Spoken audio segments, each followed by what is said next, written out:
vendredi 27 juin 2025. Il est 8h et nous allons vous accompagner jusqu'à 9h30. Amel arrive déjà parmi nous. Amel, bonjour. Bonjour Nour. Comment ça va, Amel? Ça va très bien, Ça se merci. passe bien? Oui, ça peut Belle aller. Semaine? Oui, très bien. Chaudement? Oui, humidement? Ouais. N'est-ce pas? Le total. La totale, pas le total, la totale. Alors, ça va du copier-coller, Ah oui, franchement, oui. Pardon? On te donne ton congé? Ça serait bien, non? N'est-ce pas? Ça serait bien. Copier-coller après. Ouais. On aura quand même besoin de Amel Larbi pour un peu plus de détails. Hein. Il y a toujours des détails dont on aura besoin, certainement. Alors, Amel, aujourd'hui, c'est Muharram, donc on va en profiter pour dire belle année égérienne à toute la communauté musulmane, là où elle se trouve. Alors, Muharram, qu'est-ce que c'est? Quelle est la symbolique de Muharram? Eh bien, notre ami Ahmed Gelgassen sera parmi nous exceptionnellement aujourd'hui pour revenir sur ce premier jour de l'an égérien. Et Dr Fethi Benachnou sera parmi nous comme chaque vendredi. Cette fois-ci, il va nous parler encore une fois de santé, de bien-être, mais lié à la nutrition. Il est vrai que lorsqu'il y a la saison estivale, on fait n'importe quoi. Hein. Ah oui, surtout les intoxications quand il fait très très chaud. Vu la chaîne alimentaire qui n'est pas respectée durant l'été, la chaîne de froid pour les aliments, donc il faut faire très attention. Voilà, effectivement. Voilà. Donc, et puis, c'est vrai qu'on a tendance à vouloir manger léger, mais on passe à côté de beaucoup de belles choses, exactement, de bons nutriments pour la santé, n'est-ce pas? Oui. Et bien justement, ce sera le thème du docteur Fethi Benachnou. Samira Hadjamar sera parmi nous, et cette fois-ci, elle va s'intéresser à l'enluminure et à la miniature.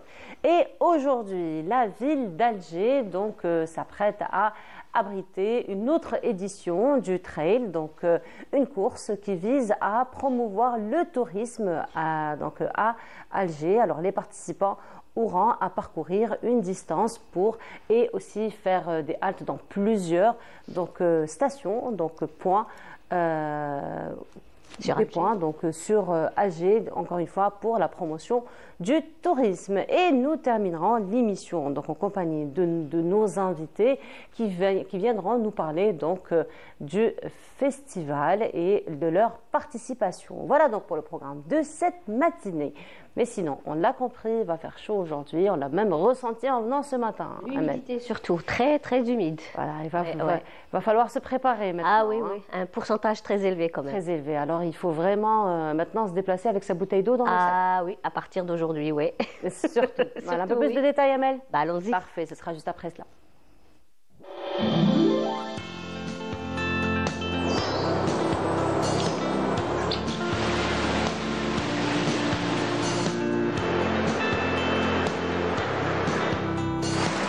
موبيليس تقدم لكم الأحوال الجوية. موبيليس، معا نصنع المستقبل. Humide, hein? Eh oui, malheureusement, oui.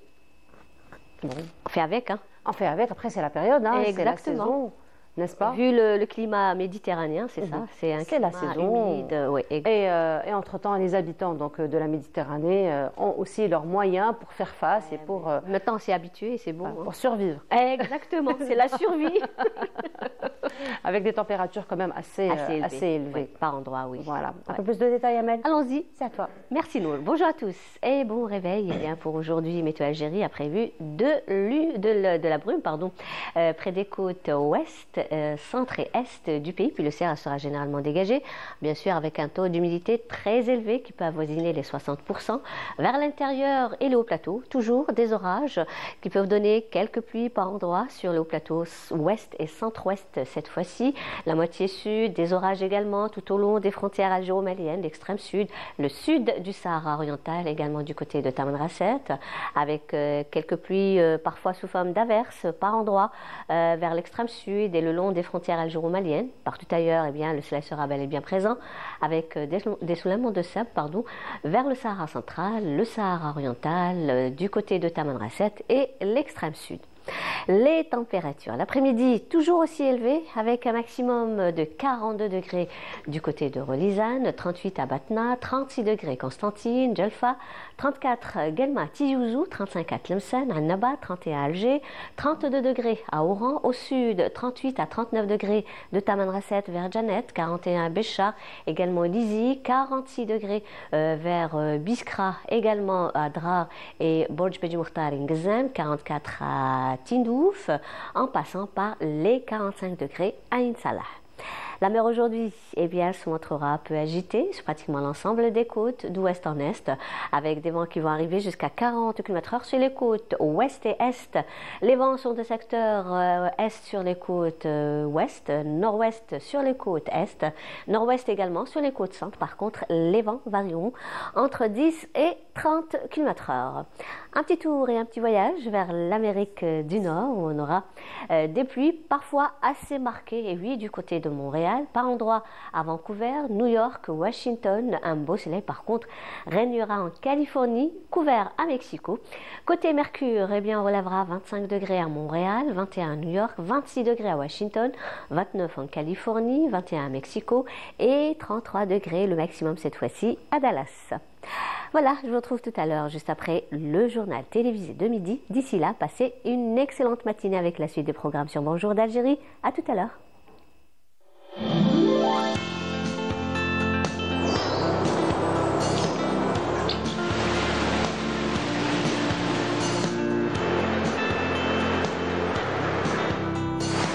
موبيليس قدمت لكم الأحوال الجوية. موبيليس معا نصنع المستقبل. Alors, on disait 2 degrés de moins sur Alger par rapport au week-end passé. Et nous, on se rappelle très bien. Bah, finalement, je me rappelle des températures plus que des dates. Ah oui, exactement, oui. Ah, je suis fière de toi, oui. Merci. Ouais. Et en plus, elle m'a dit, Relisa, c'est toujours des températures aussi élevées. Eh ben voilà, finalement, ça va. Tu suis. Tu suis quand même. Avec beaucoup d'attention. beaucoup d'attention, effectivement. Très bien, parce qu'il faut faire avec. Hein, donc oui, malheureusement, c'est des températures. La météo, nous en avons besoin justement parce que ça oriente tout notre comportement journalier. Exactement, oui.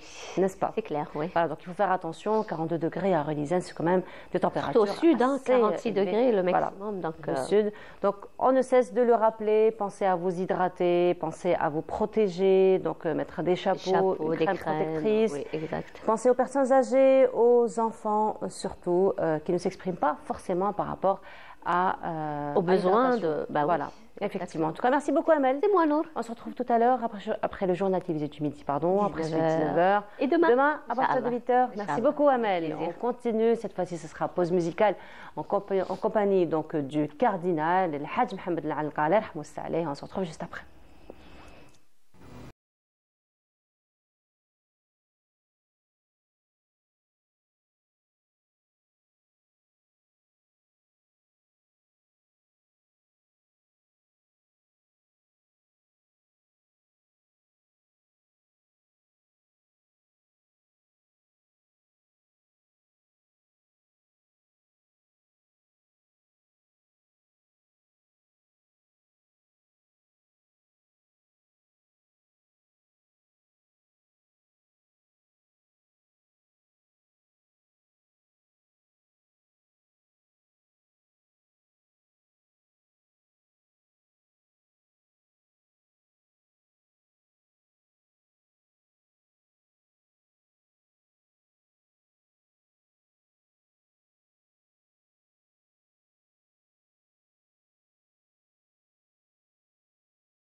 musique hein, aujourd'hui. Chabi.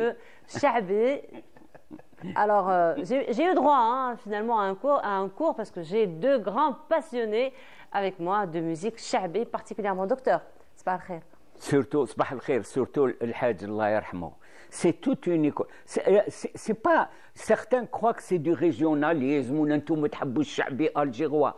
Non, c'est une richesse algérienne comme elle existe partout. Mais l'Anqa, c'est une école, Allah يرحمه.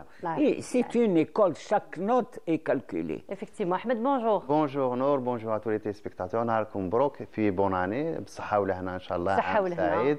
إن شاء الله اللي فات يكون معمر بالحسنات واللي جاي يكون أكثر. Inch'Allah, c'est ce qu'on espère. C'est ce qu'on espère. Alors, tu avais dit, lorsque vous étiez en train de discuter, moi je profitais donc de la discussion pendant que la chanson passait. Donc, c'était quoi donc l'histoire de Mdih, le Mdih? Alors, peut-être, voilà. Alors, on va reprendre. Vas-y, la parole à la jeunesse. Contente. Allah يحفظك docteur.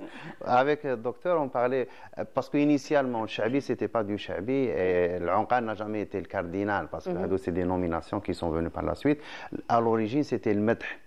Ils étaient tous مداحين donc et c'était مداحين تاع سيدنا رسول الله عليه الصلاه والسلام donc c'est ça le but. En arabe ça veut dire louer. Voilà, donc le Hajj Mohamed Al-Anqa est jusqu'à présent dans son portefeuille qui existe toujours. Il a toujours, il avait une feuille Mohamed Al-Meddah. Eh ben voilà. Donc voilà. Pour l'information du jour. Mais sinon aujourd'hui Ahmed, on te reçoit exceptionnellement hein, en compagnie donc du docteur Fethi Ben Achnemou, puisque aujourd'hui donc nous célébrons le premier jour de l'année hégirienne et nous allons parler de toute la symbolique qui tourne autour de cette date et ce sera juste après cela.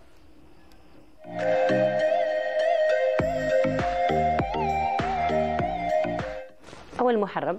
Awel Muharram, exactement, c'est le début du calendrier avec tout le background qu'il y a derrière, donc l'histoire de l'Hijra à Rasul salam, donc quand est-ce qu'il a été décidé de créer un calendrier spécial musulman, en quoi il se distingue des autres calendriers, etc. etc. Donc, pardon, pourquoi le terme de Muharram?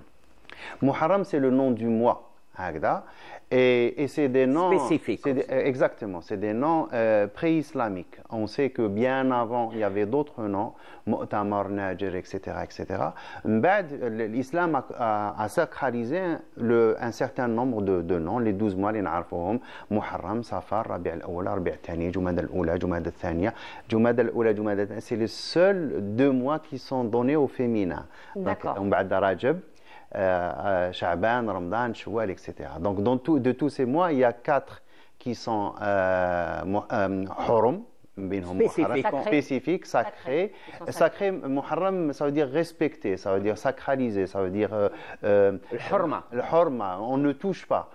On dit qu'avant l'islam, donc pendant ces mois, il n'y avait pas de guerre entre les tribus. Donc ils arrêtaient tout. Pourquoi? Parce qu'il y avait Dhul Qa'da, Dhul Hijjah, Muharram, c'est les mois. Donc Dhul Hijjah, c'est le mois du pèlerinage. Dhul Qa'da, c'est le mois d'avant, donc on se prépare au pèlerinage. Et Muharram, c'est le mois d'après, on part du pèlerinage. Parce qu'après le pèlerinage, il y avait les grands souks qu'il y avait dans la péninsule arabique. Il y avait 21 souks. Donc on est souk Uqad, mais il y a plus. Donc chaque saison et chaque région avait son grand marché. C'était des marchés qui pouvaient durer jusqu'à 2-3 semaines. Donc ils étaient très importants.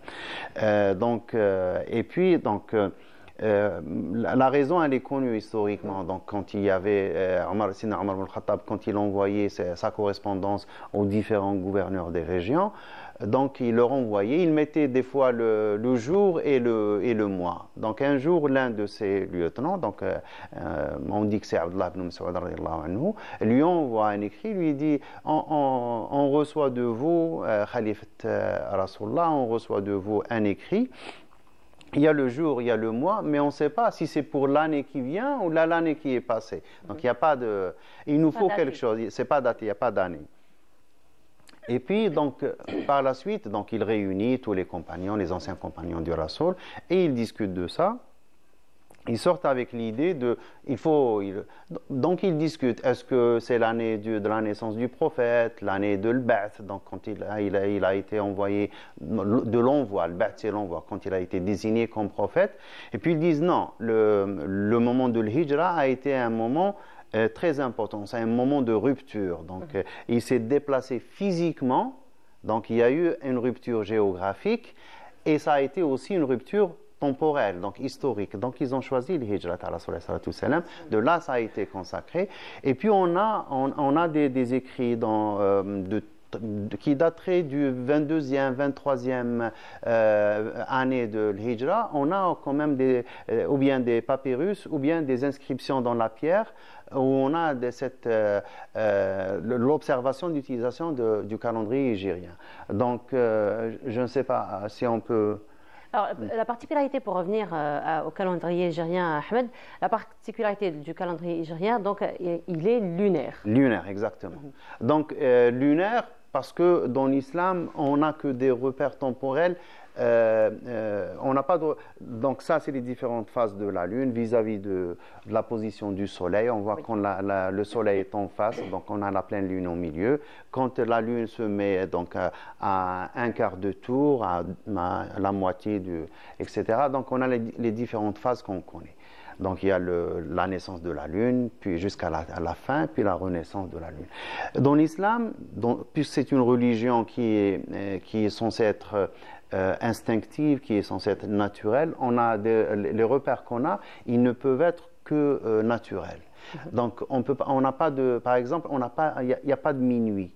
Parce que minuit, c'est un moment qui n'est pas naturel. Donc, si on n'a pas de montre, on ne peut pas dire qu'il est minuit exactement, parce qu'il n'y a pas de repère naturel, on ne sait pas comment ça se passe. Par contre, midi, oui, c'est naturel, parce qu'on a le soleil qui se lève au zénith. Donc, il est au milieu, il arrive à la méridienne. OK, c'est midi, on a le coucher, on a le lever. Tout ça, on sait le repérer. La même chose pour les mois. La seule indication naturelle des mois, donc, c'est le mouvement de la Lune. Donc, ou bien on prend au coucher du soleil, ou bien on prend au lever du soleil, on voit quelle phase, donc on peut prendre la pleine lune si on veut, mais il s'avère que ce qui a été pris, c'est la naissance du croissant lunaire. Ça, c'est une courbe que j'adore, parce que ça donne la durée des lunaisons, et on voit combien la lune est un peu... joueuse, disons-le comme ça. C'est un ECG, un électrocardiogramme. Exactement. Donc ça vous parle, hein, docteur? De là, on comprend un peu la difficulté avec la Lune. Pourquoi l'observation du croissant lunaire est un peu difficile. Donc, c'est à cause de cette perturbation dans le mouvement. Donc, on ne trouve jamais de lunaisons successives qui sont identiques. Donc, on voit toute cette variation qui est dans la Lune, et on a un minimum de 29,2 jusqu'à un maximum qui dépasse 29,8. Donc, ça, c'est les lunaisons, le nombre de jours et le nombre d'heures. Donc, quand on est au minimum, on est plus proche de 29 jours. Quand on est au maximum, on est plus proche du 30 jours. C'est pour ça qu'on a Et en plus de l'observation qu'on est obligé de faire au moment du coucher du soleil. Donc ça, c'est les lunaisons astronomiques. Donc c'est vraiment la durée, quelle que soit la position de la Lune. Mais si on ajoute la condition de la position, c'est que la Lune soit l'observation se fasse au moment du coucher du soleil. Donc on est obligé d'attendre en plus du moment de la naissance les 15 heures nécessaires pour que le croissant soit visible. Donc on voit pourquoi toute cette partie. Et les gens pensent que... Non, parce que c'est une question d'observation, tout simplement. Et c'est très naturel. Donc, c'est pas de la fantaisie, c'est pas de l'imaginaire, c'est pas... Et c'est de l'exactitude scientifique. Exactement. Attention, c'est pas des émotions. Non, c'est une observation. C'est une observation. Et dans l'observation, maintenant, dans les modèles que les astronomes font, on inclut même la psychologie. Parce qu'on sait que quand quelqu'un veut voir quelque chose, il la voit.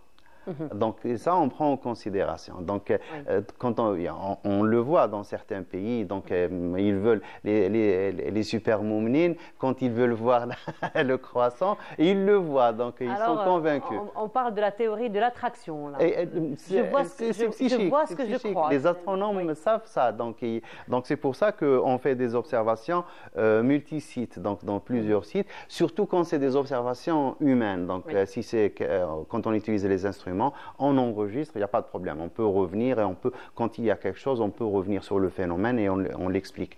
Par contre, si c'est une observation humaine, là, c'est vraiment ce que font les astronomes actuellement. Ça, c'est une simulation. C'est la détermination du moment où l'observation du croissant est possible. Donc, dans le rouge, donc c'est pas. Donc, il y a des moments où c'est impossible, il y a des moments où c'est pas possible, il y a des moments où c'est possible avec les instruments. Quand c'est en vert, ça veut dire que. C'est quoi la différence entre pas possible et impossible? Impossible, c'est quand, par exemple, la Lune est couchée, se couche avant le Soleil. Donc, c'est impossible. Physiquement, c'est impossible. Pas possible, c'est quand la Lune se couche après le Soleil, mais le croissant est dans le halo la lumière est complètement submergée dans la lumière du Soleil. Donc là, c'est pas possible. La Lune existe, elle est là, mais on ne la voit pas parce que la lumière du Soleil cache elle couvre toute la lumière du croissant, donc là, ça ne devient pas possible. Des fois, donc c'est possible en utilisant des jumelles ou des télescopes. Donc, il nous faut une aide instrumentale.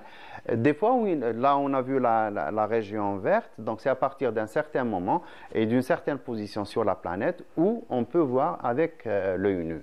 Donc, là, c'est pour expliquer un peu la carte qu'on vient de voir. Donc, on revient toujours pour essayer d'expliquer un peu comment ça se passe, l'observation du croissant lunaire, parce que c'est quelque chose de très important. Et avec la globalisation, maintenant avec les réseaux sociaux, donc on peut voir, et on a tout de suite, quand quelqu'un observe, il prend en photo le croissant, que ce soit en Malaisie, en Indonésie ou en Amérique latine, on a tout de suite l'image du croissant lunaire, et c'est plus simple pour tout le monde. Donc, maintenant, normalement, c'est très simple. Là, on a vu la deuxième carte, c'était le lendemain, où on a vu que les conditions de visibilité... Exactement, les conditions de visibilité, parce que ça, c'est le lendemain, donc tout le monde peut voir. Par contre, la carte d'avant, on a vu que ce n'était possible que dans un petit coin, donc en Amérique du Nord et en Amérique latine. Par contre, les autres pays, donc les autres continents, ce n'était pas possible pour eux de voir. Donc, ils devaient attendre le lendemain. C'est un travail qui se fait mensuellement. Oui, non, c'est des calculs qu'on fait et qu'on améliore nos modèles. Donc, à chaque fois, on est obligé d'observer la Lune et d'essayer de voir les conditions. Parce que comme la Lune est vraiment c'est un astre très spécial. Donc, des fois, elle se met dans l'hémisphère nord, des fois, c'est l'hémisphère sud, des fois, à côté. Capricieuse. C'est très capricieux. Donc, parce qu'elle est belle. Elle est belle. Ah oui. C'est pour ça qu'on dit lunatique. Lunatique. C'est vrai, c'est l'origine. Exactement. Oui, ça vient de là. Donc, c'est quelqu'un qui est comme la Lune. Donc, elle change de phase. Alors dans ce cas-là, ça devrait être plutôt un compliment que finalement. Moi, je l'ai cité comme compliment. Donc, ça, c'est le calendrier lunaire. Donc, cette fois, on commence le mois de Muharram, il n'y a pas que ça. Donc, bien sûr, il y a le calendrier, il y a l'histoire de l'Hégire qu'on doit revenir, répéter à chaque fois. Et puis, il y a l'Ashura. Donc, il y a l'Ashura, c'est quelque chose. Il y a l'Ashur. Parce que des gens disent que dans le Madhab al-Maliki, ils ont choisi comme ça le Muharram pour يخرجوا l'Ashura parce que Ashura تشبه الكلمة على العاشور الزكاة etc. Non, parce qu'il y a une tradition qui remonterait visiblement à l'époque du prophète alayhi salatu wa sallam. On sait que dans le Muwatta, il est dit que Sidna Uthman ibn Affan, quand rentrait le mois de Muharram, donc il se mettait dans le minbar. Donc le prêchoir, il monte et il demande aux gens qui avaient des dettes de payer leurs dettes pour que les gens puissent payer leurs zakat. Ça veut dire que la zakat se payait pendant Muharram. Et bien sûr, on clôt l'activité de l'année d'avant. C'est de la comptabilité. C'est de la comptabilité, exactement. On ferme une année, on ferme le budget. Et on ouvre un nouveau dossier. Et on ouvre un nouveau registre. Et on doit payer notre zakat, parce que c'est très important, il ne faut pas qu'on oublie, la zakat c'est quelque chose de très important. Bien sûr, il y a toute la justice sociale qui vient avec, et ça fait partie des équilibres. Donc l'équilibre dans la société, c'est très important. Donc tous ces concepts, tous ces sens qu'il y a dans l'islam, qui sont réunis dans le mois de Muharram. C'est très important. Merci beaucoup, Ahmed. Alors, tu as parlé justement de l'équilibre dans la société, l'équilibre dans le corps et dans la santé aussi. Ça commence par là. Exactement. N'est-ce pas, docteur? Oui, et je dis à chaque fois que la définition de la santé, c'est un état de bien-être physique, mental et social. Et justement, nous allons en parler tout de suite, puisque aujourd'hui vous avez choisi pour nous la nutrition, mais ce sera juste après ça.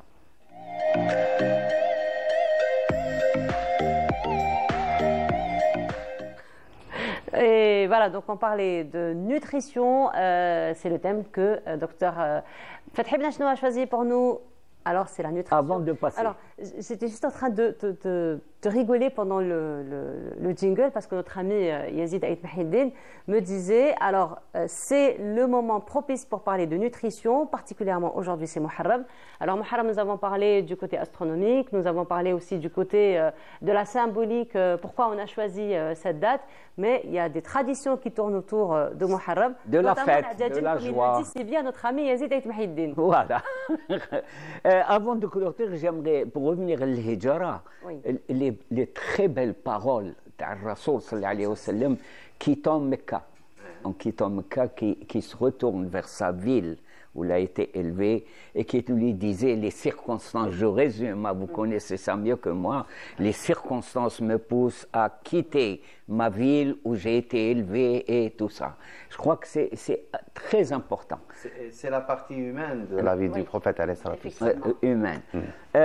Oui, et comme c'est une fête, et les fêtes, koulou wa sharabou. Nous, ne soyez pas tristes, ne soyez pas, et surtout ne soyez pas égoïstes dans la fête. Il faut que tout le monde soit heureux, il faut faire en sorte.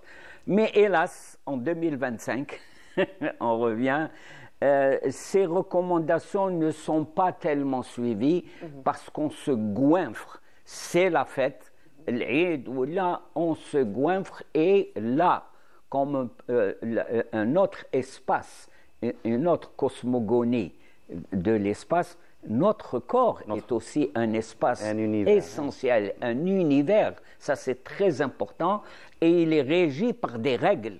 Et surtout, durant les fêtes, ce qu'on constate chez nous, c'est une agression au sens strict du terme, une agression de notre corps et surtout de notre système digestif. On dit le tube digestif, j'aime pas. On est devenu des tubes digestifs qu'on remplit. Non, mais c'est un système merveilleux où la nourriture procède par étapes et le but, c'est de satisfaire des besoins. Vous regardez, tout est bien défini et réglé. Alors que nous, on va s'empiffrer. Ah, c'est le festa, ah, c'est Ramadan, ah, c'est l'Eid, ah, c'est Muharram. Muharram, oui. Et ça commence depuis hier, depuis la veille. Oui, depuis là. Et surtout, c'est ce côté qui commence à s'installer dans notre société, du moins celle où j'ai voulu, c'est-à-dire que je vis en Algérie, c'est cette... Ah, le djedj. Alors, on trouve chez les vendeurs chez les vendeurs d'épaules, tout ça, la chaîne, les gens se font... Mais là, c'est grave. Je crois que ce qui est important, c'est vrai, et ce qu'il faut retenir, c'est le mlemma. C'est le fait de se réunir, que la famille se réunisse, surtout en ce moment. Moi j'adore Ramadan, et pour moi l'Eid le plus important, Eid al-Fitr. Au Canada, c'est la joie d'avoir accompli Ramadan et la joie d'être libéré. C'est ça qui est important. Mais nous, hélas, on va se goinfrer, surtout, je le dis à chaque fois, de boissons sucrées. El gazouz, ce fameux gazouz, ces fameux jus de fruits. Alors que... Qu'en est-il de Mhalbi? Ça, c'est une question de notre ami Yazid Mahiddin. Oui, Mhalbi, c'est très beau. Je crois qu'on ne le trouve pas. C'est un élément du tourisme en Algérie. On ne trouve pas ça dans nos restos. On trouve steak comme une semelle. On trouve quelques loubia machto, mange-tout, et on trouve des frites parfois. Non, je crois qu'il faut présenter dans le tourisme quelque chose. On a été élevé avec ça, Mhalbi. Ça, c'est important. Mais Mhalbi, on rappelle que c'est fait à base de riz. Et à base de riz. Et un peu de sucre. Un peu. Vous êtes et bien sucré. Oui. Mais la base, c'est le riz. Après, il y a beaucoup d'ingrédients. C'est important. Voilà. Ça change. Mais on ne prend pas du mhalbi et à côté, on va manger du pain. Ça compense ces éléments-là. Il n'y a pas cette réflexion. On peut tout manger. Personnellement, médicalement parlant, je dis aux patients, vous pouvez tout manger. Vous pouvez faire la fiesta en matière de... Mais tenez compte, faites une place à votre cerveau de dire que soit je suis diabétique, soit je risque d'être diabétique, je suis obèse, je suis tous ces éléments-là. Et la fête, c'est vrai que c'est un moment de joie, un moment, mais c'est un moment aussi de garder, de savoir raison garder, dans le sens où il ne faut pas se jeter à fond d'une façon, parce que c'est la fête. Non, la fête, ça ne veut pas dire les libations, au sens romain du terme. Non, c'est pas ça, c'est mauvais, ça peut entraîner de graves problèmes, surtout les enfants qui nous suivent. Exactement. Alors justement, docteur, juste pour donner de bons conseils à nos amis téléspectateurs qui nous regardent maintenant. On le fait depuis des années. Et on continuera à le faire. On continuera et effectivement. Alors justement, pour donner encore de bons conseils à nos amis téléspectateurs qui nous regardent, donc c'est vrai que la fête a commencé déjà hier, parce que généralement c'est la veille qu'on célèbre le premier jour de l'an. Donc voilà, l'Aïcha, l'Ilit Muharram. Et ça va continuer aujourd'hui, d'autant plus que ça a coïncidé avec un vendredi. Donc c'est une double fête pour les musulmans. Et dîner à 11h du soir. Voilà, par exemple. Déjà, dîner très tard. Ça, c'est vraiment un problème. Et puis... Pardon, à ce point-là, dîner très tard, vous pouvez le faire. Mais le problème, ce n'est pas aller dormir. Et en langage, en arabe algérien, il dit que takhmer. Takhmer, c'est la fermentation. Et c'est vrai, parce que ce que vous avez mangé et en allant dormir, ça va fermenter. Alors, la fermentation, ça donne des gaz.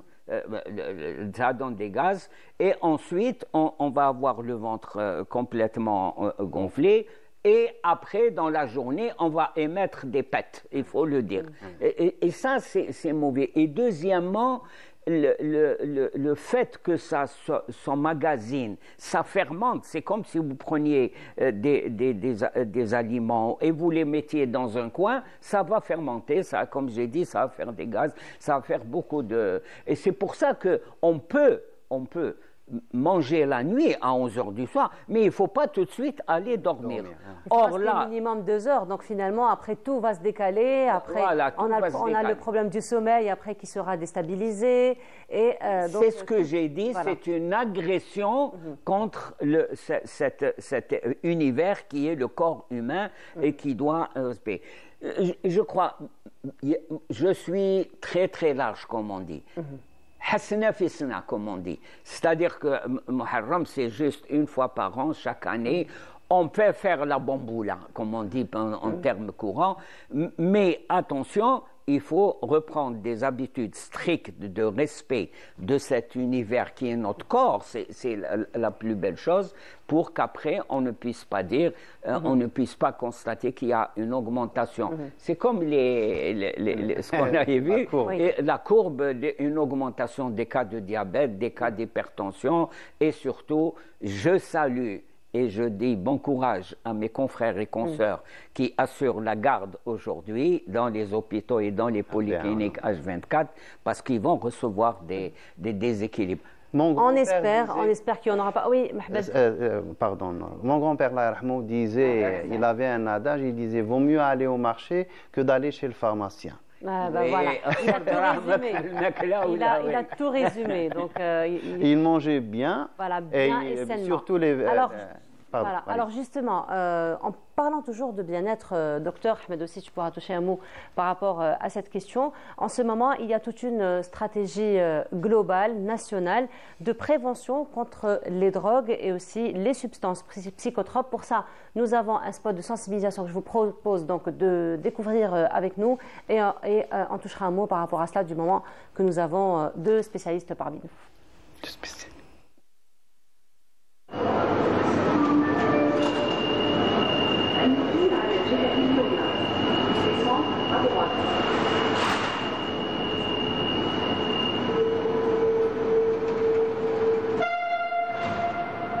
بعد الحبة راح ننسى.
لا لا ما راحش ننسى بيها راح تنسى.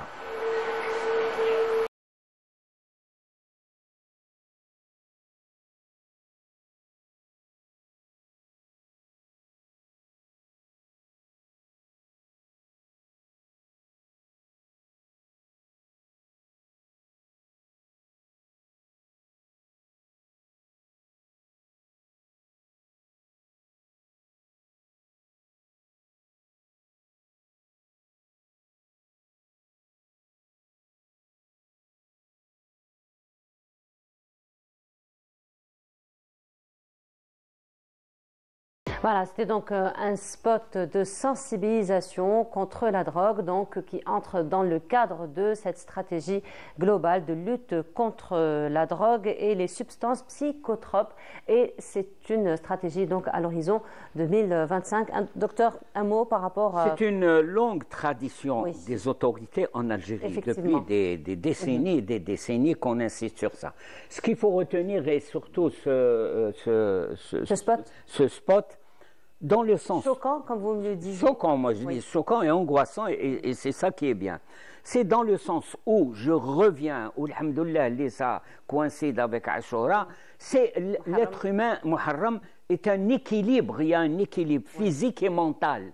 Un équilibre, je sais où je suis, je reconnais mes parents, je reconnais ma mère, mes amis, je suis équilibré. Mais le fait de venir perturber un élément essentiel qui est le cerveau humain, qui est extrêmement précis, mais trop fragile. Quand on prend, et surtout moi j'insiste sur la consommation irrationnelle des médicaments, parce que c'est sur ça. On peut parler du côté cinéma, les films de cocaïne, d'héroïne, tout ça. C'est pas ça le quotidien qui trouble. C'est ce qu'on appelle le cocktail.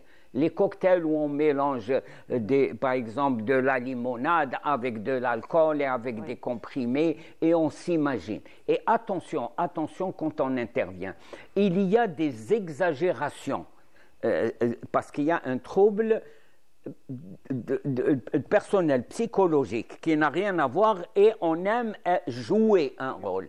Et vous avez des produits qui, eux, vont réellement traverser le cerveau, perturber le cerveau. Je crois qu'il faut être d'une grande compétence, ça c'est important, pour prendre en charge je dis ces gens, parce qu'il ne faut pas accuser uniquement les jeunes. C'est très répandu, même chez les non-jeunes, je ne dis pas qu'on appelle adultes. Je crois qu'il faut avoir une... Après, c'est tout un écosystème finalement à prendre en considération, à lutter contre. Et l'OMS parle de la lutte contre la drogue des deux côtés. Il y a un côté contre l'offre, et l'Algérie a vraiment depuis des décennies l'offre, elle lutte contre les trafiquants, ça c'est important, ils ne vont pas cesser. Mais il y a aussi une demande qui est la prise en charge des gens en état de situation délicate au point de vue psychologique, parce que quand on est adolescent, on ne vit pas avec raison certains comportements, et c'est pour ça qu'il faut, j'insiste à chaque fois, les UDS, les unités de dépistage et de suivi. Dépistage, c'est à l'école, c'est au CEM, et il y a un slogan, je termine sur ça, qui dit la drogue, il faut lui en parler avant qu'elle ne lui parle. Ça, et je crois que c'est comme ça qu'il faut orienter notre lutte. Donc lutter contre l'addiction, effectivement, et ne pas permettre justement à ces jeunes de tomber dans ce piège-là. Voilà. Ahmed, un mot par rapport à cette stratégie. On le sait, sur le plan religieux, c'est un phénomène qui est toujours contre lequel on lutte depuis déjà plus de... Parce que maintenant, ce qu'on voit, c'est la variété. Donc, il y a quelques années, il y avait quelques types. Certains types nous étaient inaccessibles, donc on les voyait à la télévision. Maintenant, c'est des types qui sont présents. Et maintenant, il y a des variétés qui ne s'arrêtent pas. Il y a beaucoup d'inventions. Une drogue synthétique aussi. On est en train de fabriquer dans les usines. C'est pour ça, c'est un peu le rôle de tout le monde, et surtout des gens qui ont la possibilité d'encadrer la société. Donc, les imams, les coachs, les entraîneurs, donc les écoles, les maisons maisons de jeunes. Oui. Il faut vraiment qu'il y ait beaucoup de maisons de jeunes, parce que comme ça, on va mettre des gens qui soient... Parce que le jeune, il a besoin de quoi? Il a besoin qu'on l'écoute, même quand il dit des bêtises. Et donc, surtout Il est fait pour dire des bêtises. À un Exactement. stade. Il faut l'écouter, le jeune ou le petit ou là, et il faut aussi نعمروا له وقته. Oui. Donc c'est la condition. Donc il faut que quand il rentre, donc il est tellement fatigué qu'il va tout de suite dormir. Voilà. Donc Il ne pensera pas à autre chose. exactement. عنده قرايته، عنده سبور، عنده الجامع، يحفظ القرآن تاعو. Oui. وعنده ولا حب الموسيقى si c'est possible ولا la peinture ولا des arts ولا et puis خلاص. Donc il n'a plus le temps. Et aider les familles. Alors, en plus, aider les exactement. familles. Il ne faut pas laisser les familles en Alors, il y a face une à autre face. forme de drogue, malheureusement, aujourd'hui, qui est très, très douce et on laisse faire, c'est les jeux vidéo et aussi l'addiction. ouais. Au L'addiction aux téléphone. réseaux sociaux, au Au téléphone, ça aussi, c'est classé comme une autre On a forme vu des de petits drogue. convulsés à Voilà. cause du téléphone Exactement. ou de la tablette. Et aujourd'hui, malheureusement, ça, l'addiction. il y a des sortes de désintoxication, malheureusement, donc à tout ce qui est addiction aux écrans. On termine sur ça. docteur. Non, l'addiction, elle est très large. Elle est très Je ne sais large. pas penser que... Parce que quand on parle de drogue, on pense tout de suite à des films, à des trucs. Non, l'addiction est grave. On peut être addict au paracétamol. Et ça peut entraîner des choses... Effectivement, on en avait parlé d'ailleurs à l'automédication Voilà. dans l'une de vos rubriques. En tout cas, merci beaucoup, messieurs, Merci d'avoir à été vous. parmi nous ce matin. Ahmed, je ne sais pas si on va se retrouver quand même demain. Je pense que oui. J'espère que oui, en tout cas. Inch'Allah. Docteur, merci beaucoup. On se retrouve vendredi prochain. Sans problème. Inch'Allah. Aujourd'hui, on a résumé la définition de la bonne santé. Effectivement. On l'a résumé. Mais alors ça, vraiment à c'est- 360 degrés en plus. Voilà. Merci beaucoup messieurs en tout cas d'avoir été parmi nous. On continue dans un petit moment. Donc nous allons parler de ce bel événement donc, qui va se tenir à Alger. Tu parlais Ahmed de remplir le temps des jeunes et là c'est une très très belle activité docteur, vous allez être d'accord puisqu'il va y avoir un trail, donc une course qui va se faire sur la ville d'Alger et l'objectif donc c'est déjà de se rencontrer, de pratiquer du sport mais aussi la valorisation du tourisme en Algérie. On va en parler dans un petit moment mais avant cela je vous propose cette balade à travers ces images dans la ville d'Alger. À tout de suite.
يا جزاير زينك خطف عقلي والسكانات زادوا لبها فحصان يا جزاير زينك اخطف عقلي وسكانك زادوا لبها فحزان قدرك عالي عالي حسنك غالي قدرك عالي حسنك غالي غالي يا مدينة سيدي عبد الرحمن. Voilà, c'était donc le spot de ce trail et nous en parlons ce matin en compagnie de notre invité. Il s'agit donc de Monsieur Rida Doumi. Bonjour, marhaba bik. Bonjour, merci pour l'invitation. Marhaba, et vous êtes donc le conseiller du Wali Sport. Chargé du sport. Chargé du sport. Alors, c'est la deuxième édition de ce trail et aujourd'hui, et cette fois-ci, ça va être particulier par rapport à l'édition précédente, n'est-ce pas? Effectivement, merci. Comme vous l'avez si bien dit, c'est la deuxième édition. Donc après le succès de la première édition qui s'est déroulée dans de très bonnes conditions, aujourd'hui, on va dire le niveau a été plus ou moins mis plus haut pour essayer d'avoir d'autres sensations, pour permettre à tous les coureurs, à tous les habitants d'Alger, à tous les participants d'avoir des sensations meilleures que celles de l'année passée. Donc c'est un trail qui a pour objectifs principaux, bien sûr, le sport, pour en faire, déjà, pour bouger, pour haranguer un peu le public, les citoyens à faire plus de sport, à bouger, pour avoir une meilleure santé, mais aussi... Alors, restons sur cet objectif, si vous permettez, avant de passer à un deuxième objectif. Est-ce que nous avons besoin d'être sportifs, justement, pour participer au trail? Écoutez, oui, en réalité, pour celui qui veut un challenge sportif, il faut plus ou moins avoir quelques foulées dans les pieds. Mais aussi, c'est ouvert à tous les participants qui ne sont pas fatalement de grands sportifs et qui veulent participer. Vous savez, on n'est pas obligé de courir tout le circuit. Hein. C'est 18 km avec des dénivelés, avec des descentes. Donc, celui qui peut courir, celui qui peut marcher. D'ailleurs, le trail urbain est différent par rapport au trail normal qui se déroule en milieu naturel. Le trail urbain a pour deuxième objectif aussi de montrer un peu tout ce qui est beau à Alger, tout ce qui est généralement méconnu par les Algérois eux-mêmes, à quelques exceptions près. Il y a des endroits où on va passer que pas beaucoup d'Algérois connaissent, et c'est ça ce qui fait un peu le... Donc c'est une course qui est faite pour courir, pour une certaine catégorie, mais aussi pour d'autres, pour se photographier, pour prendre des souvenirs, pour passer. Je vous informe aussi que tout le long du parcours, il y aura des animations de tous les arts. Tous les arts. Il y aura des clowns, il y aura des arts lyriques, il y aura des chants, il y aura des peintres qui vont se mettre à peindre des toiles. Nous allons passer des endroits comme le musée des Beaux-Arts, l'école des Beaux-Arts aussi, des lycées. Nous allons passer par les voûtes, sous les voûtes de Saht Chouhada, comme l'année passée, mais cette fois avec un circuit différent. Nous allons intégrer beaucoup d'endroits. Donc on se rend vraiment au cœur de la ville d'Alger. Au cœur de la ville, d'ailleurs, on passera même au niveau du métro, comme l'année passée. Au niveau du TNA, il y a la station métro. On passera à l'intérieur du métro même. Sans prendre le métro. Bien sûr, il faut courir. L'objectif, c'est de courir. Tout ça, il faut signaler que c'est en déclinaison de tous les efforts qui sont faits par la wilaya d'Alger, à sa tête, Monsieur le ministre Wali d'Alger, qui a fait de l'objectif principal la promotion du sport, la promotion de la ville à travers l'ouverture de plusieurs espaces. Ça fait 2 mois pratiquement d'organiser le Festival d'Alger des sports. Donc toutes ces manifestations et celles qui vont venir sont une déclinaison naturelle de tout cet engouement, de tous ces efforts pour rendre Alger plus sportive, entre guillemets, mais plus connue, avec des endroits, rapprocher le sport de l'urbain. Généralement, on est obligé de prendre la voiture pour aller faire du sport dans des endroits naturels qui sont très beaux aussi. Hein. Maintenant, on offre une palette à tous ceux qui ont ce choix, c'est-à-dire courir en milieu naturel ou courir en milieu urbain, à travers la mise en place d'équipements de sport naturel, pas sophistiqués, où là c'est des équipements très très simples au niveau de l'urbain, et pour permettre aussi de faire du sport. Et là où il y a le sport, on évacue tous les autres on va dire, mauvaise fréquentation de ces espaces. Favoriser finalement favoriser donc l'urbanisation, Oui, c'est la valorisation du patrimoine urbain d'Alger aussi. Il y a patrimoine urbain, patrimoine artistique. La mobilité aussi. La mobilité, développer pour en faire, développer l'attractivité de la ville, parce qu'il va y avoir bien sûr, ce trail verra la participation de beaucoup de citoyens d'autres wilayas. Nous avons pratiquement les 57 wilayas qui vont participer d'une manière isolée ou des groupes. Vous savez, aujourd'hui, il y a des groupes qui courent, qui se sont organisés à travers les réseaux sociaux. C'est pour ça que la campagne médiatique qui a été faite pour ce trail s'est plus déroulée au niveau des réseaux sociaux, parce que aujourd'hui, c'est là-bas où le vivier des jeunes, des moins jeunes, on dit moins jeunes parce que nous avons aussi le doyen des coureurs algériens, M. Benguela, qui va être présent à l'âge de 93 ans, il faut le faire aussi. Il a participé à toutes les courses depuis 1952, donc un hommage particulier va lui être rendu, et il court aujourd'hui. Quand on le voit, on est convaincu que l'âge n'est qu'un numéro sur la Finalement, c'est un événement intergénérationnel. C'est intergénérationnel, social, sociétal, qui permet aussi la cohésion des citoyens entre eux. Vous savez, les participants, il y aura 3000 coureurs. Parmi eux, des étrangers. Nous avons nos frères tunisiens qui sont venus en force cette année, mais il y a aussi quelque chose comme 1000 organisateurs, bénévoles, commis de l'État qui ont. D'ailleurs, je profite de cette émission pour les remercier, tous les établissements publics de la wilaya d'Alger, économiques de la wilaya d'Alger, qui ont fait des efforts incommensurables pour que ce trail ait lieu et que les coureurs courent dans les meilleures conditions possibles. Donc, remercier les associations, remercier les habitants qui ont participé aussi. Donc, le coup d'envoi se fera à 18h30 au niveau du stade Ouagnouni, un endroit mythique du sport algérien. L'arrivée se fera à l'esplanade Riyad Feth, un endroit mythique pour l'indépendance du pays. Après, c'est le point culminant, hein, donc là, c'est là où on surplombe un petit peu toute la ville d'Alger. Ah oui, l'arrivée se fera, je vais vous dire, les 2 tiers du trail se dérouleront après la tombée de la nuit. Donc, pour ce cas, les coureurs ont été dotés de frontales qui vont éclairer leur parcours. Tout le matériel bien sûr, tout le matériel nécessaire.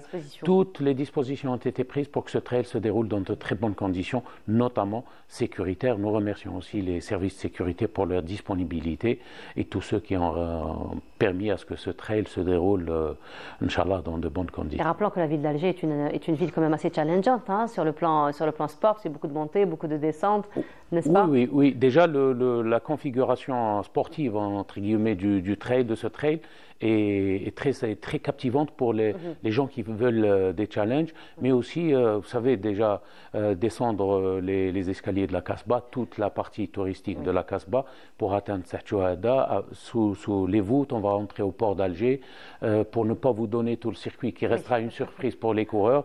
Donc, globalement, c'est le cœur d'Alger qui va être visité. Visité par les coureurs et visité à travers vos relais aussi. On tient à remercier la télévision publique, les télévisions privées qui vont couvrir cet événement. Le spectateur ne sera pas aussi à l'écart de ce trail, puisqu'il aura à contempler tout ce qu'Alger a de très beau et qui malheureusement est méconnu. Ce trail coïncide avec l'ouverture de beaucoup d'espaces que la wilaya d'Alger a mis à la disposition des citoyens. Le dernier en date a été ouvert le 23 lors de l'ouverture de la saison estivale par M. le Wali d'Alger. C'est Stahent Bonta, qui était un parking qui était là, qui était quelconque. Aujourd'hui est devenu une terrasse où on peut premièrement contempler la très belle vue qu'offre la baie d'Alger et aussi faire ses consommations, puisque c'est un espace commercial de convivialité. Donc beaucoup d'espaces ont été ouverts, les Sablettes, Dounia Park. C'est une continuité de toute une stratégie de promotion du sport à Alger qui a été entamée il y a de cela 2 ans et demi et qui continue aujourd'hui. Nous avons très prochainement, après le trail, on passera au triathlon de Bebloued le 3 octobre, Inch'Allah, et le retour du grand semi-marathon d'Alger international qui se fera, Inch'Allah, entre le 31 et le 3 novembre prochain. Donc, vous voyez que c'est une déclinaison de beaucoup de manifestations issues d'une stratégie bien réfléchie pour promouvoir les sports, promouvoir les espaces d'Alger, promouvoir l'image d'Alger comme une ville méditerranéenne. Donc, Inch'Allah, que ça se déroule très bien. Inch'Allah, donc rendez-vous pris ce soir à partir de 18h30. 18h30, coup d'envoi. Au stade Ouagnouni. Oui. Voilà, en tout cas, on vous souhaite une très belle réussite pour cette deuxième édition du trail. Alors, si vous me permettez, avant de terminer, je voulais vous offrir le t-shirt du trail. Donc, ça c'est gentil. C'est le t-shirt que vont porter tous les coureurs. Est-ce que vous portez aussi? Oui, semblable. Bon. Merci beaucoup. Merci. Alors là, M. Demy me met devant le fait accompli. C'est pour toute l'émission, mais comme vous représentez l'émission, donc merci beaucoup. Voilà. Yadek Saha, M. Merci Demy, à vous merci encore une fois. Donc, on vous souhaite une belle réussite, encore une fois, pour ce trail d'Alger de cette deuxième édition. Merci. Merci encore à vous. une fois. On continue cette fois-ci. Donc, c'est un reportage signé donc Ferial Cheikh, voilà, qui s'intéresse donc à Alger, capitale de la culture hassaniya, et on se retrouve juste après. L'événement Alger, capitale de la culture hassaniya, s'est tenu au Palais de la Culture Moufdi Zakaria sous le slogan « La Hassaniya nous unit ». Cette rencontre culturelle a rassemblé une pléiade de personnalités intellectuelles, littéraires, artistiques, venues de la République arabe sahraoui démocratique et de la République islamique de Mauritanie, et la présence de la wilaya de Tindouf.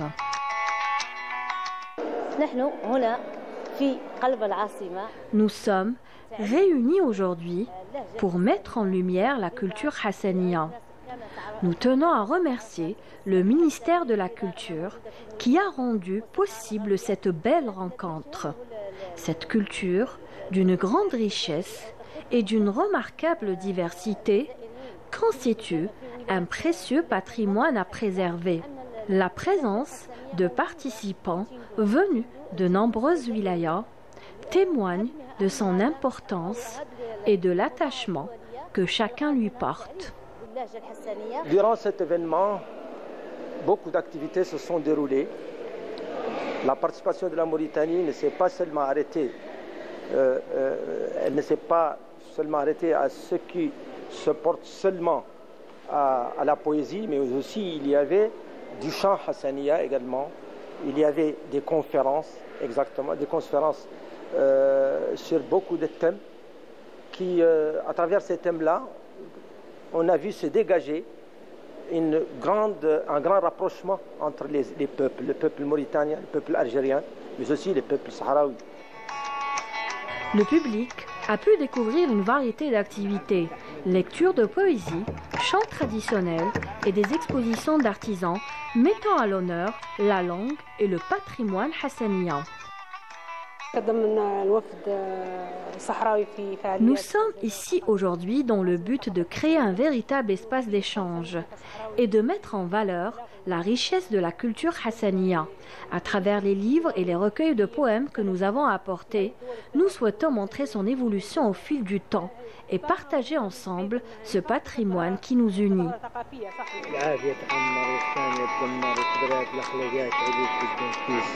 Je viens pour participer à cet événement culturel qui nous donne beaucoup de fierté.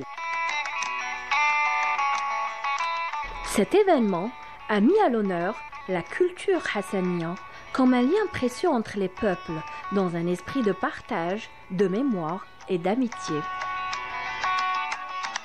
Et voilà, c'était donc Alger, capitale de la Hassaniya. Et c'est un sujet signé Ferial Cheikh. Et nous allons nous intéresser donc à la culture, à la peinture, à l'enluminure, à la miniature. Et ça va être en compagnie donc déjà de notre invité qui va revenir sur une très très belle exposition qui a eu lieu du côté du Bastion 23, intitulée Vibration.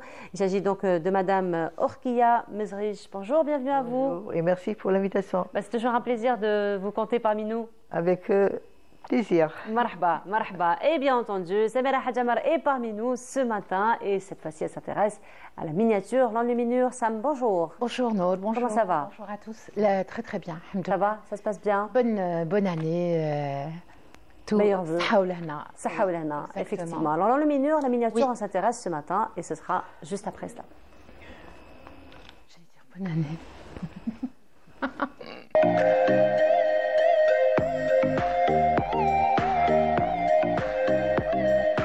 Si, bonne année. Hein. C'est juste une traduction de Ham Saïd. Bah, qui mieux que les arts islamiques pour cette occasion, pour Muharram. Ceux qui ont porté cet art, ceux qui ont, on va dire, permis aux artistes algériens d'émerger grâce à cet art sont les frères Rassim, Mohamed et Omar Rassim. C'est à partir d'eux que les arts islamiques, même les arts islamiques en général, ils les ont relancés en Algérie, des arts qui reprennent les valeurs donc, authentiques de l'Algérie. Et donc c'était bien sûr pendant la colonisation française. Ils ont commencé très jeunes parce que déjà avec leur père, c'est des artistes. Hein. Donc Rassim, c'est pas par hasard à mon avis. Ça doit être Rassam, ça doit être quelque chose dans leur généalogie qui les a portés. Ismaïla Moussamma, c'est ce qu'on dit. Exactement, Ismaïla Moussamma. Donc Mohamed et Omar Rassim, ce sont eux qui ont fondé l'école algérienne de la miniature, de l'enluminure, et je pourrais même rajouter de la calligraphie, mais pas que, même la céramique, même tous les arts qui sont arrivés après. Ils ont formé tous nos grands artistes et tous ceux aujourd'hui qui continuent dans cette voie. Malheureusement, on appelle ça les arts traditionnels et on les appelle plus les artistes, mais on les appelle des artisans d'art. C'est dommage parce que ce sont les premiers artistes de l'Algérie, on va dire, pendant la colonisation. Hein. Bien avant l'arrivée du chevalet. Le chevalet est arrivé avec la colonisation. Les artistes algériens regardaient, il y avait plein d'artistes, par exemple au jardin d'essai, ils voyaient tous les orientalistes peindre là-bas et puis les Algériens ont commencé à s'inspirer. Mais pour revenir à Mohamed et Omar Rassim,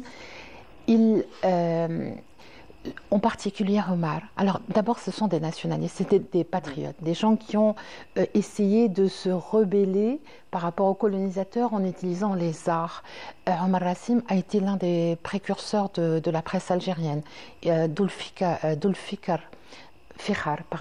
Zulfiqar, voilà. Il a lancé un journal, il est paru 4 numéros. Juste après, il s'est fait arrêter. Il a été condamné à mort. Il a été même condamné à l'exil à Cayenne, je crois, en tout cas à la déportation. Il a passé 6 ans dans une cellule à Barberousse. Donc ça a beaucoup impacté par rapport à cette situation, à ce vécu qui est terrible parce que la prison et pendant une colonisation, c'était pas aussi évident. Donc ce qui va se passer, c'est que lui, à un moment, il va se concentrer sur l'enluminure, il va se consacrer sur la création, enfin sur le Coran. Il va exclusivement faire des choses autour du Coran. Il va aussi intégrer, il va avoir un poste à l'École nationale des beaux-arts. Voilà. Et il va avoir des étudiants, et beaucoup d'étudiants, on va les citer, par exemple de Père, Ranem. Il y a alors Ranem ou Ranem avec un G, on le prononce bien porté le flambeau après. Hein. Pardon ? Qui ont bien porté le flambeau par la suite, très bien. Samira. Très très bien. Ce sont nos maîtres, j'ai envie de dire. Mais ils ont appris à la source. Ils ont appris chez les racines. Voilà ce qu'on voit. Alors, c'est les portraits de femmes.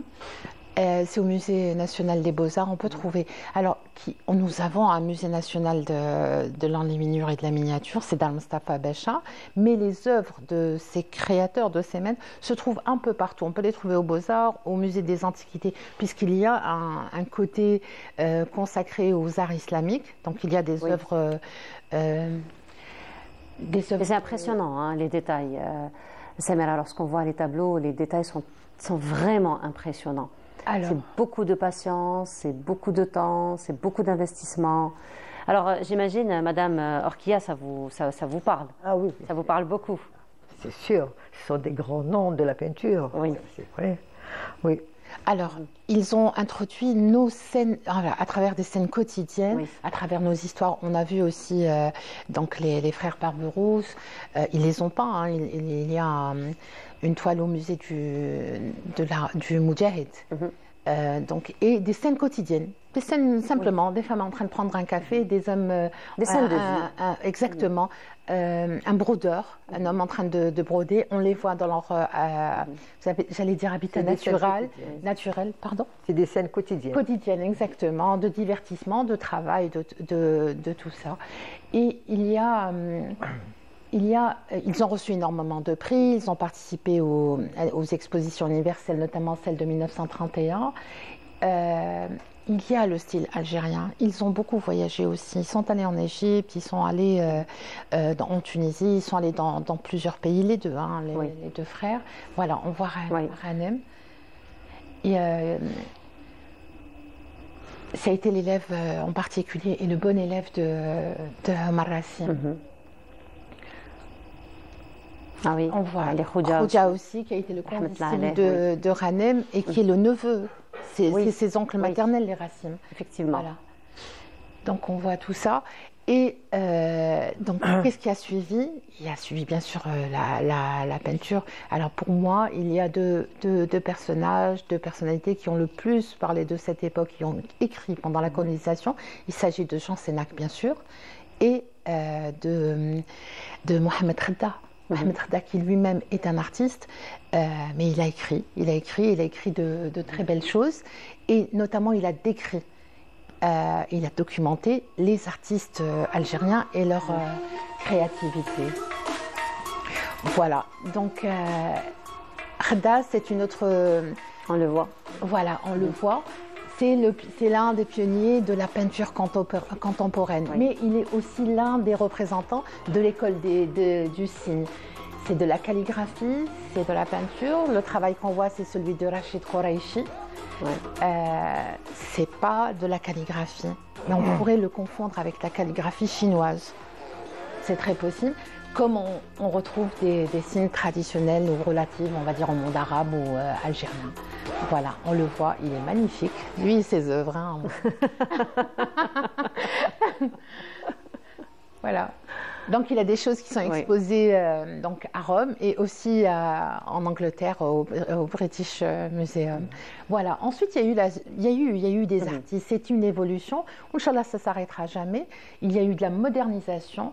Il y a par exemple Fodel Abdelkader Boumala qui est un calligraphe, mais lui c'est pas un calligraphe tel on va dire dans les normes, il a apporté sa touche personnelle, il a apporté une touche moderne, il s'inspire de Khalil Gibran, on a l'impression parfois que c'est du Coran, mais non, c'est pas du Coran, ça peut être de la poésie aussi qui est transcrite sur les toiles, sur les œuvres de Boumala, voilà, mais en même temps c'est de la calligraphie dans le respect on va dire de la calligraphie, voilà, des normes de la calligraphie ou des critères. Voilà, reste la calligraphie miniature en luminure, des arts très impressionnants parce que lorsqu'on voit le détail, c'est vraiment, vraiment impressionnant. On rappelle le musée de la miniature dans l'enluminure au niveau de la Casbah.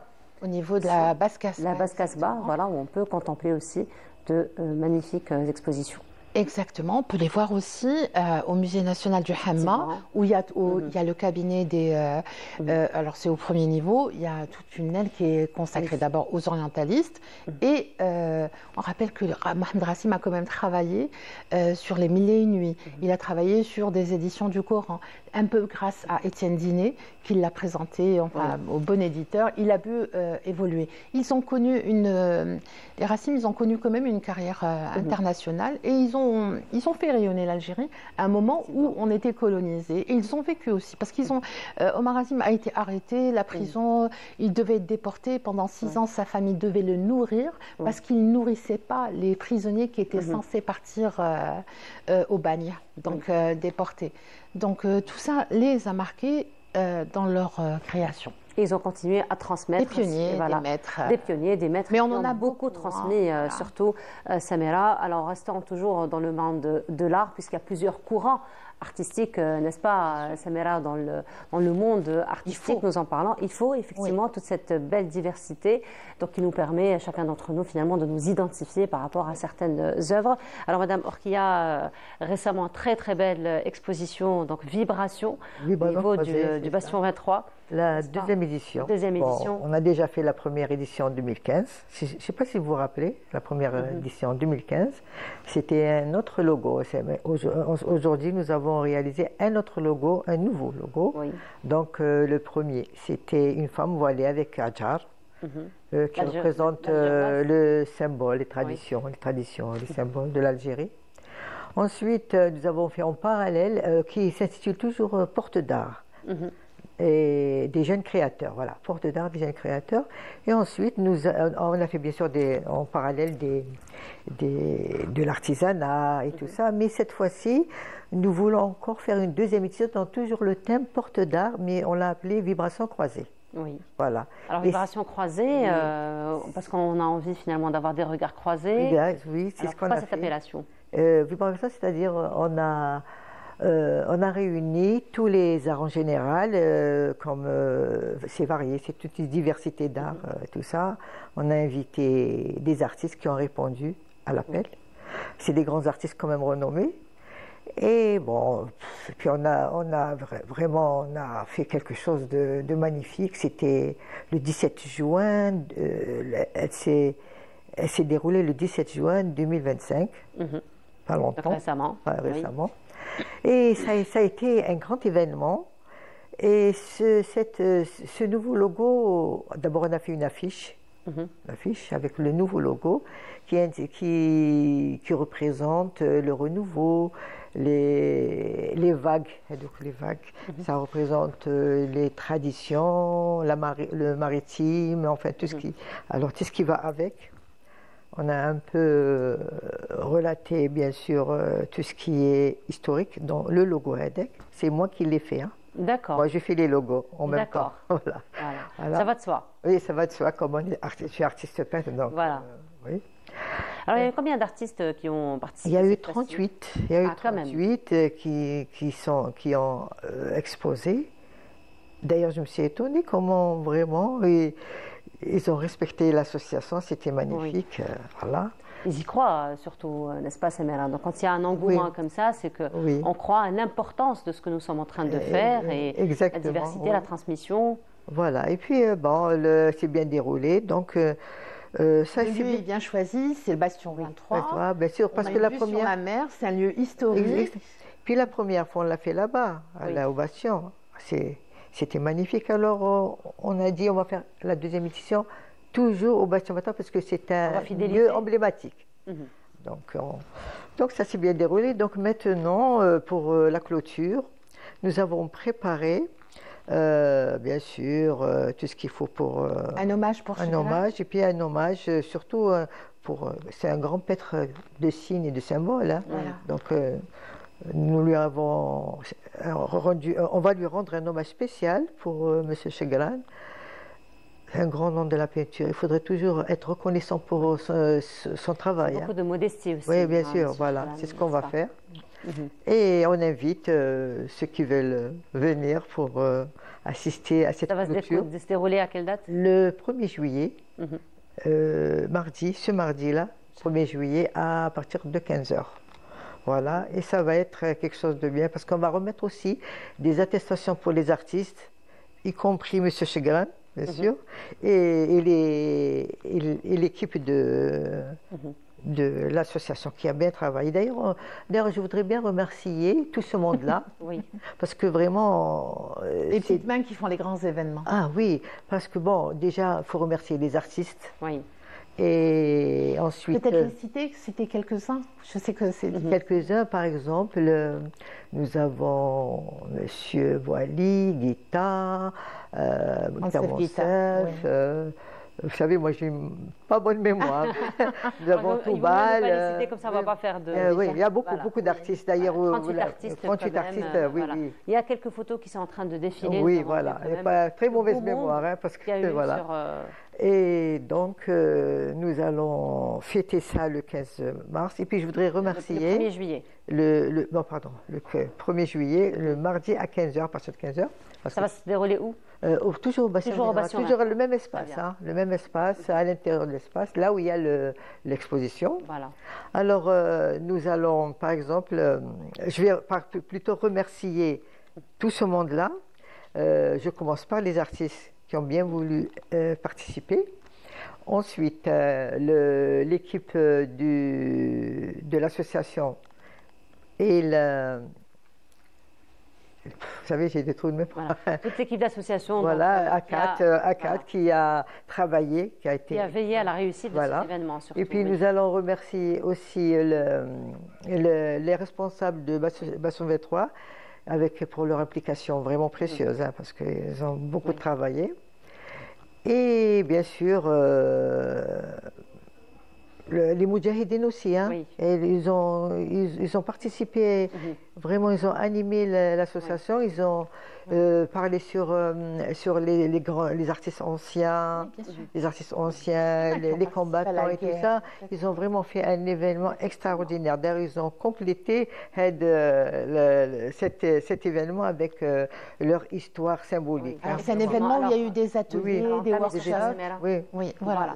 Alors justement, donc le rendez-vous est pris pour le 1er juillet. Au 1er juillet, à partir de 15h. Pour la clôture et un bel hommage qui sera rendu donc à l'un des grands artistes le grand maître de la culture algérienne. En tout cas, merci beaucoup, Madame Orkia, d'avoir été parmi nous. Merci aussi à vous. Merci pour tout ce que vous faites, surtout pour la promotion de l'art algérien. Samira, merci beaucoup. Merci beaucoup. On se retrouve lundi, dimanche, voilà. Dimanche, lundi et vendredi prochain, Inch'Allah. Merci beaucoup d'avoir été parmi nous ce matin. On continue et cette fois-ci, donc c'est un sujet de Faria Chir que nous avons, c'est un hommage donc à une grande artiste aussi, donc l'une des premières artistes algériennes. Il s'agit donc de Beya, un bel hommage qui lui a été rendu au musée du Bardo. C'est sujet donc signé Faria Chir et on se retrouve juste après.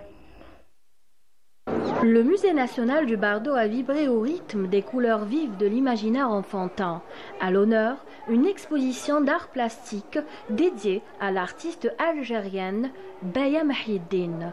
Dès l'entrée, les visiteurs sont accueillis par des silhouettes féminines aux grands yeux, des oiseaux fantastiques. Chaque œuvre révèle une interprétation unique de l'univers de Beya. L'art, ce n'est pas que le dessin, c'est la musique, c'est l'architecture, c'est tout ça. Et là où on se tourne, il y a de l'art autour de nous, on ne peut pas vivre sans de toutes les façons. La couleur est là, l'impression est là, le bâti est là, le goût est là, et tout va, on ne peut pas dissocier, enlever l'art de notre vie, c'est pas possible. Une minute de silence a été observée en hommage au peuple palestinien. Un moment de recueillement partagé par les enfants, les enseignants et les visiteurs.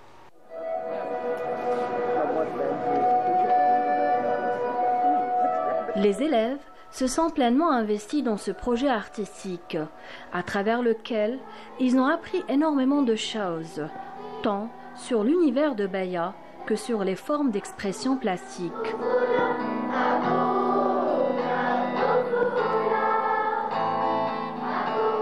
Travaillé sur le monologue et j'en ai appris beaucoup. J'ai appris que déjà elle n'était pas destinée depuis l'enfance à être une artiste, qu'elle a juste été, que son talent a été trouvé par une certaine Marguerite, qu'il avait pris pour domestique, puis elle avait appris à tenir des pinceaux et à force elle a appris à peindre, à sculpter, qu'elle est devenue plus tard une grande artiste. Grâce à ces activités, on peut développer notre vocabulaire, apprendre de nouvelles informations, s'entraîner à l'oral, ne pas avoir le trac et développer sa créativité, son imagination et plein d'autres choses encore. Aujourd'hui, notre école a organisé une petite fête sur Beya et tous les artistes algériens. La pièce de théâtre qu'on a fait était excellente. Je pense qu'elle a cultivé beaucoup de gens. Beya est une artiste formidable et on aurait bien aimé qu'elle continue son art. En rendant hommage à Beya, les élèves ont découvert une figure majeure de l'art algérien, tout en développant leur sens artistique, une expérience riche en apprentissage, en émotion et en solidarité. très très bel hommage qui a été rendu au niveau donc, du musée du Bardo à l'artiste peintre Beya. C'est un sujet signé Ferial Cheikh. À présent, nous nous intéressons au Festival national des jeunes talents en chant lyrique. Nous en parlons donc en compagnie de l'une des organisatrices. Il s'agit donc de Afef Arfi. Afef, cher ami, bonjour. Quel plaisir de te revoir depuis tant d'années. Merci, bonjour. Merci pour l'invitation. C'est avec plaisir. Afef, comment ça va? Ça va. Alors, le combat pour la culture continue. Oui, continue. Je suis toujours connu comme ça. Comme toujours. Comme toujours. Et aujourd'hui, donc, on est accompagné de deux chanteuses lyriques. Elles sont jeunes, elles sont belles, elles débordent d'énergie. Il s'agit donc de Doua Bougouz. Doua, bonjour. Bonjour. Marhaba Doua.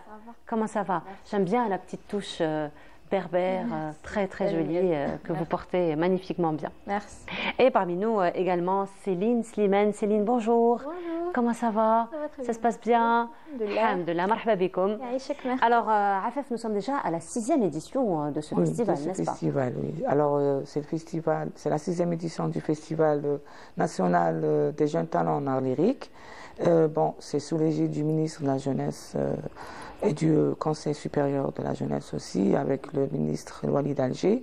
C'est la direction de la jeunesse et des sports de Walid Alger, en collaboration avec la Ligue la Ligue développement et promotion des jeunes talents, qui organise cette 6e édition.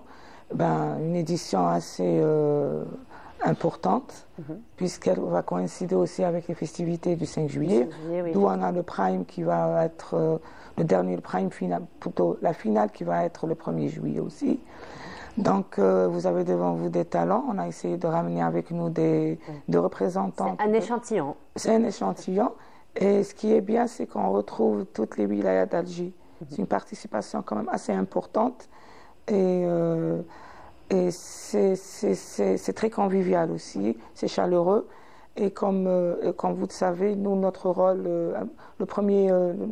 est de découverte de jeunes talents et la promotion, les accompagner à la promotion. Et pourquoi pas les voir dans des scènes quand même assez importantes, puisque là, elles sont en train de se produire sur les différentes placettes d'Alger. Le premier prime a été sur la Grande Poste, le deuxième à la Marina. Hier, elles étaient à Riyad el-Fath. Donc, avec un public assez quand même très chaleureux aussi. Et elles ont assuré. Moi, je dis qu'elles assurent. J'imagine. Elles assurent surtout de par la diversité des chansons qu'elles ont choisies, avec un orchestre professionnel aussi. Donc, ça rentre aussi dans le sauvegarde du patrimoine, du patrimoine culturel algérien. Moi, je vous dis par rapport à la diversité du choix de la chanson. Effectivement. Alors, Doua et Céline, donc vous participez à cette édition. Première participation? Doua, on commence par vous. Moi, c'est ma deuxième. Donc, j'ai participé déjà en 2021. C'était le régional, mais il y avait des autres participants aussi d'autres wilayas.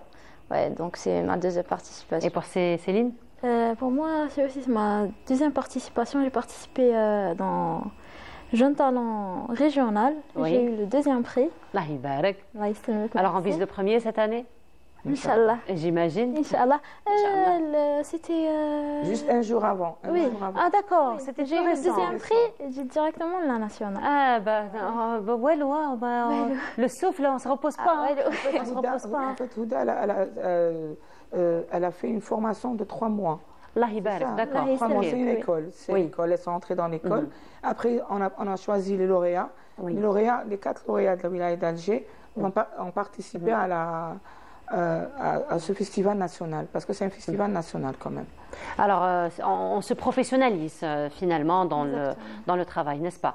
Alors, vous êtes là, on va profiter de votre présence. Afef a fait tellement de louanges qu'on a bien envie d'écouter, d'apprécier quelque chose. Sûr. Vous allez faire ensemble ou qui veut commencer? Tu commences? Ouais, commence. D'accord. Vas-y, c'est. Je peux que les paroles. Il n'y a pas de souci. Barahtek. Alors, je vais vous chanter Koul Nour. D'accord.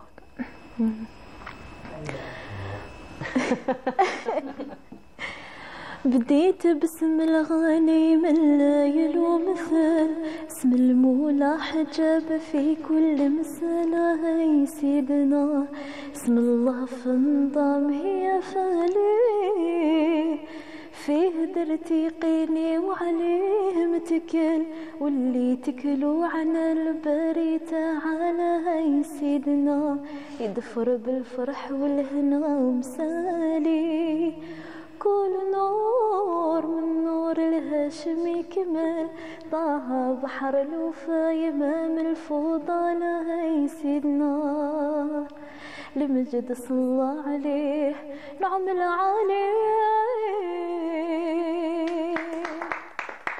Magnifique. Alors notre ami Majid, notre caméraman ce matin est emporté par la voix de Céline. Hein Majid, n'est-ce pas? Voilà. Alors Majid, il faut prendre son avis argent comptant. Hein. Lui, il est très connaisseur en musique. Voilà. Doua, on va pas vous rater, hein, vous inquiétez pas. Hein. Merci. Donc je vais vous chanter la chanson que j'ai déjà chantée dans le festival. Oui. C'est M dièse de Idir. Oh. Ouais. La la la la la la la la la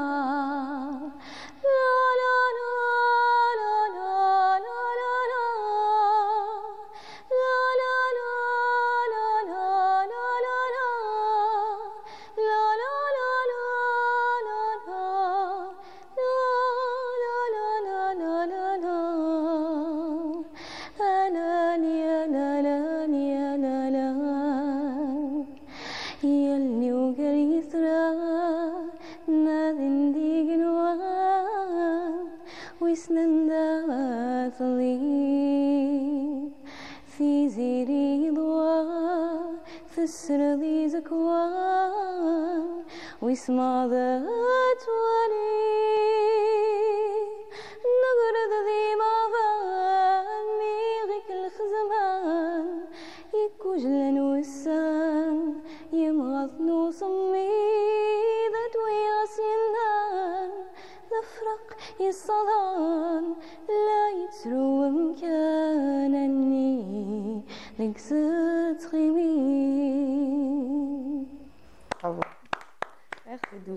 Alors là, on n'a pas envie que vous vous arrêtiez, hein, finalement, toutes les deux. Hein, Allah Ibarak, vraiment magnifique. Mais ce que j'aime beaucoup plus, c'est vous vivez carrément l'instant. Hein. Alors, vous le vivez, vous nous le faites vivre avec vous, avec la gestuelle est là, l'expression du visage est là.